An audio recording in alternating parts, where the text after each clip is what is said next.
property is osmotic pressure.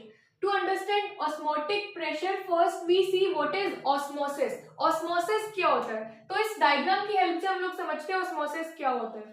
अब यहाँ पे हमने क्या लगा के रखा हुआ है? एक थिसल फर्नेल लगा के रखा हुआ है. जो थिसल फर्नेल होता है ये स्मॉल अमाउंट ऑफ सॉल्यूशंस के लिए हम लोग लेबोरेटरीज में यूज करते हैं. तो इन्वर्टेड थिसल फर्नेल हमने इसमें लगा के रखा हुआ है एक बीकर के अंदर, जिसके अंदर वाटर फिल्ड है. और थिसल फर्नेल के माउथ पर, इस फर्नेल के माउथ पे हमने एक मेम्ब्रेन को लगाया हुआ है जिसे हम लोग क्या कहते हैं? Semi permeable membrane. और सेमी परमिएबल मेम्ब्रेन के मतलब सेमी परमिएबल मेम्ब्रेन यहाँ पर एक सरफेस का काम कर रहा है. फिर इसी फर्नेल के अंदर हमने एक सोल्यूशन को फिल करके रखा हुआ है. इस डायग्राम की हेल्प से समझते हैं कि व्हाट इज ऑस्मोसिस. ऑस्मोसिस क्या होता है?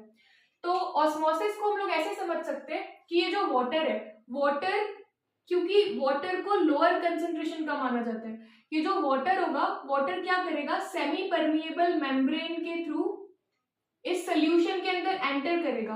और जो सोल्यूशन का लेवल है, सपोज कि इनिशियल लेवल इतना था, तो जब ऑस्मोसिस होगा, ड्यूरिंग ऑस्मोसिस इसका जो लेवल है, सोल्यूशन का लेवल धीरे धीरे क्या हो जाएगा? इंक्रीज सोल्यूशन का लेवल धीरे धीरे इंक्रीज हो जाएगा.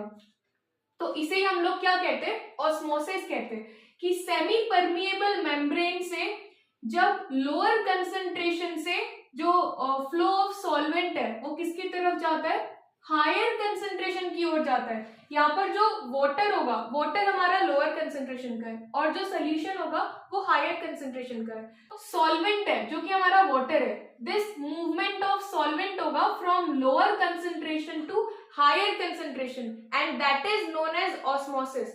ऑस्मोसिस को हम लोग डिफाइन कर सकते हैं as it is the spontaneous flow of solvent from lower concentration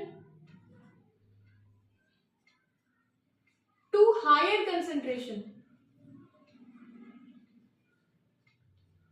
through a semi-permeable membrane.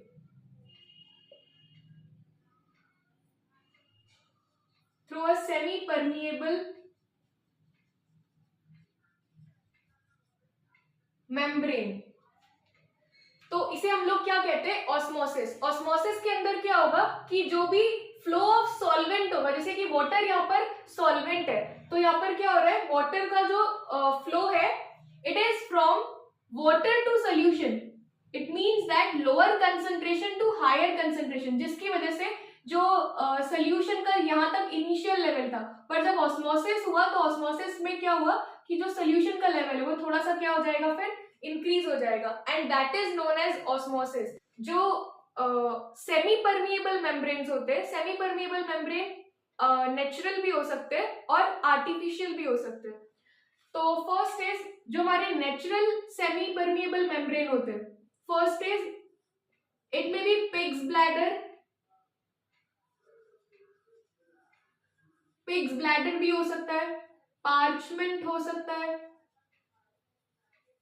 and there are some synthetic semi-permeable membranes also, which is cellophane. ये सारे सेमी परमिएबल मेम्ब्रेन्स होते हैं जो कि क्या करते हैं? लोअर कंसंट्रेशन से हायर कंसंट्रेशन की ओर सॉल्वेंट को फ्लो करवाते हैं. फिर इसके बाद अब हम लोग समझते हैं ऑस्मोटिक प्रेशर क्या होता है. तो ऑस्मोटिक प्रेशर को हम लोग समझते हैं with the help of this diagram. अब हमने क्या किया हुआ है कि एक वेसल लिया हुआ है. इस वेसल को हमने सेमी परमिएबल मेम्ब्रेन से दो पार्ट्स में डिवाइड किया हुआ है, जिसके एक तरफ पे वाटर है और दूसरी तरफ पे सोल्यूशन है. दोनों तरफ पे इक्वल प्रेशर है. तो क्या होगा कि जो नॉर्मल जिस तरह से ऑस्मोसिस होता है, यहाँ से क्या होगा? जो वाटर है, वाटर के पार्टिकल्स किस तरफ मूव करेंगे? और सॉल्वेंट मॉलिक्यूल्स जो है सोल्यूशन की तरफ मूव करेंगे ड्यू टू ऑस्मोसिस. क्योंकि सेमी परमिएबल मेम्ब्रेन हमको पता है कि what is the role of semi permeable membrane, जिसमें कि क्या होता है कि जो वाटर होता है, वाटर मतलब सॉल्वेंट, लोअर कंसंट्रेशन से ये किस तरफ पे जाने लगेगा? हायर कंसंट्रेशन की ओर सॉल्वेंट का फ्लो होगा। तो सेम उसी तरह से जब दोनों तरफ पर इक्वल प्रेशर लगेगा तो यहाँ से जो वाटर है, जो सॉल्वेंट पार्टिकल्स है, वो धीरे धीरे किसके तरफ शिफ्ट होने लगेंगे, सोल्यूशन के तरफ, मतलब हायर कंसंट्रेशन की ओर शिफ्ट होने लगेंगे। लेकिन फिर जैसे ही हम लोग क्या करेंगे, जैसे ही हम लोग यहाँ पर, क्योंकि यहाँ पर हमने पिस्टन को लगाया हुआ है, अब पिस्टन की हेल्प से हम लोग क्या कर रहे हैं, यहाँ पर प्रेशर को इंक्रीज कर रहे हैं। तो जब हम लोग क्या करेंगे कि प्रेशर को जैसे ही इंक्रीज करेंगे सोल्यूशन के साइड का, जब कभी भी हम लोग क्या करेंगे कि सोल्यूशन के साइड का जब हम लोग प्रेशर इंक्रीज करते हैं तो यहाँ पर क्या होगा, जो फ्लो ऑफ सॉल्वेंट है, this flow of solvent will stop. अब ये जो फ्लो ऑफ सॉल्वेंट हो रहा था, ये फ्लो ऑफ सॉल्वेंट यहीं पर रुक जाएगा और इसे ही हम लोग क्या कहते हैं, इसे ही हम लोग ऑस्मोटिक प्रेशर कहते हैं, कि जहां पर सोल्यूशन के तरफ का प्रेशर इंक्रीज करने के लिए जब सॉल्वेंट का फ्लो रुक जाता है, that is known as osmotic pressure.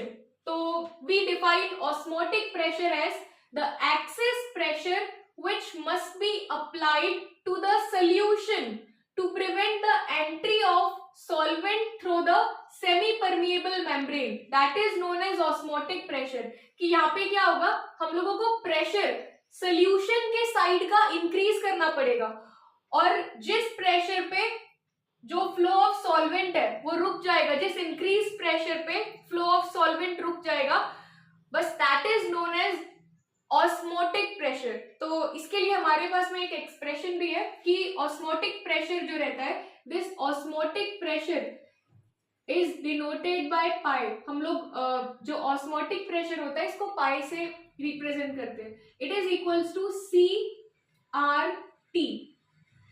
यहाँ पर जो सी है, C is the concentration of the solution, R is the ideal gas constant and T is the temperature. जो कंसेंट्रेशन होगा, कंसेंट्रेशन सोल्यूशन का, it depends upon number of moles of solute dissolved in per litre of volume. So concentration will be equals to number of moles of solute. तो number of moles को हम लोग small N से denote करते हैं और हम लोग किसकी बात कर रहे हैं, सोल्यूट की बात कर रहे हैं। तो यहाँ पर क्या आ जाएगा, N2 अपॉन V वॉल्यूम के अंदर अगर हमने इस सोल्यूशन को डिसॉल्व किया हुआ है तो इसको क्या बोलोगे, ये जो C रहेगा, C is equals to N2 by V। It means that number of moles of solute dissolved in V litre of volume. हमने V लीटर ऑफ वॉल्यूम के अंदर इसको डिसॉल्व किया हुआ है। तो जो अब ऑस्मोटिक प्रेशर का जो नया फॉर्मूला होगा वो क्या बन जाएगा, C will be replaced by N2 upon V into R into T। And then अब अगर हम लोगों को इसका मोलर मास निकालना है तो मोलर मास के लिए जो हम लोग फॉर्मूला यूज करते हैं वो हम लोग यहाँ पर यूज कर सकते हैं, that N2 is the number of moles of solute is equals to given mass of solute upon molar mass of solute. So we can replace this N2 by W2 upon M2. Then the value of pi will become equals to W2 into R into T upon M2 into V. So with this formula we can calculate molecular mass of solute। अगर हम इसको और आगे derive करेंगे कि molecular mass अगर हम लोगों को निकालना है तो ये क्या हो जाएगा, M2 molecular mass of solute is equals to W2 into R into T upon जो पाई है वो इस तरफ पे आ जाएगा, पाई इंटू V। ये फॉर्मूला हम लोग यूज करेंगे for molecular mass of solute।